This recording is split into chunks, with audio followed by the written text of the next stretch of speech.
Imagine acordar em um navio de madeira, o chão rangendo sob seus pés, o cheiro forte de pólvora, suor e sal do mar. O balanço constante te deixa enjoado e a primeira coisa que percebe é que não há volta. Você está no século XVII, em plena era dourada da pirataria. E a pergunta é inevitável: você sobreviveria? A vida pirata parece glamurosa em filmes e séries, mas a realidade era um pesadelo para a maioria. A tripulação vivia amontoada em espaços minúsculos, dormindo em redes sujas, cercada por ratos, baratas e comida estragada. A dieta era de biscoito duro, carne salgada, quase podre e rum para disfarçar o gosto horrível. Se você é daqueles que reclama da comida de hoje, aqui você não passaria da primeira semana. E havia ainda o pior inimigo, as doenças. O escorbuto, causado pela falta de frutas e vegetais, transformava dentes em feridas e enfraquecia o corpo até a morte. Muitos navios perdiam quase metade da tripulação antes mesmo de encontrar uma batalha. E o mar não perdoava.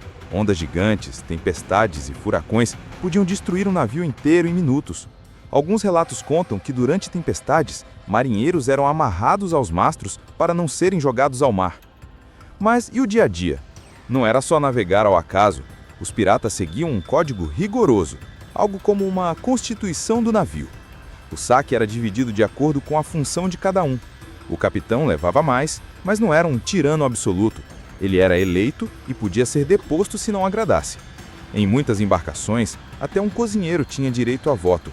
Era uma espécie de democracia flutuante, algo impensável em terra firme naquela época. Só que quem quebrasse as regras podia ser chicoteado, mutilado ou abandonado em uma ilha deserta sem nada além de uma garrafa d'água. Uma das piores punições era o marooning, quando o pirata era deixado sozinho numa ilha com uma pistola e uma única bala para decidir se morria de fome ou usava arma. Agora imagine o momento mais temido: avistar uma vela no horizonte. Gritos ecoam pelo convés. Navio à frente! A tensão sobe. Canhões são carregados, o barulho ensurdecedor toma conta e o convés vira um inferno de fumaça, fogo e sangue. Se você não cair com uma bala de mosquete, vai ter que lutar corpo a corpo com espada, daga ou machado. E não pense que existe hospital depois. Os feridos eram tratados de forma rudimentar, com amputações feitas no próprio convés, sem anestesia, apenas uma garrafa de rum para suportar a dor. Às vezes o cirurgião era o mesmo que cozinhava, ou um tripulante com algum jeito para lidar com facas. Mas suponha que você tenha sobrevivido à batalha. E se for capturado? Aí vem o pior. Para os impérios da época, Inglaterra, Espanha e Portugal, os piratas eram criminosos odiados. O destino comum era a forca, em praça pública, diante de uma multidão que aplaudia sua execução. Muitos eram enforcados e deixados expostos até os corpos apodrecerem, servindo de aviso. É isso que acontece com piratas. Mesmo assim, milhares de homens e mulheres escolheram essa vida. Por quê?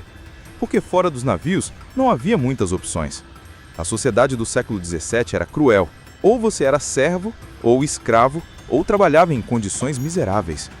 Nos navios piratas, ao menos, havia liberdade. Escravos fugidos podiam se tornar homens livres. Marinheiros pobres tinham voz, e qualquer um podia se tornar rico se tivesse sorte. Havia até piratas que escreviam suas próprias leis, como o Bartholomew Roberts, que proibia jogos de azar e brigas a bordo. Outros, como Henry Morgan, atacavam cidades inteiras no Caribe e eram vistos como heróis em seus países de origem. Mas a pirataria também tinha o seu lado psicológico. O isolamento, o medo constante da morte e a convivência forçada com dezenas de homens em um espaço minúsculo criavam um ambiente explosivo. Muitos enlouqueciam, outros se entregavam à bebida e à violência. E claro, havia as superstições. Acreditava-se que assoprear a bordo trazia tempestades e que mulheres davam azar no navio, embora algumas, como Anne Bonny e Mary Read, tenham provado o contrário, lutando lado a lado com os homens.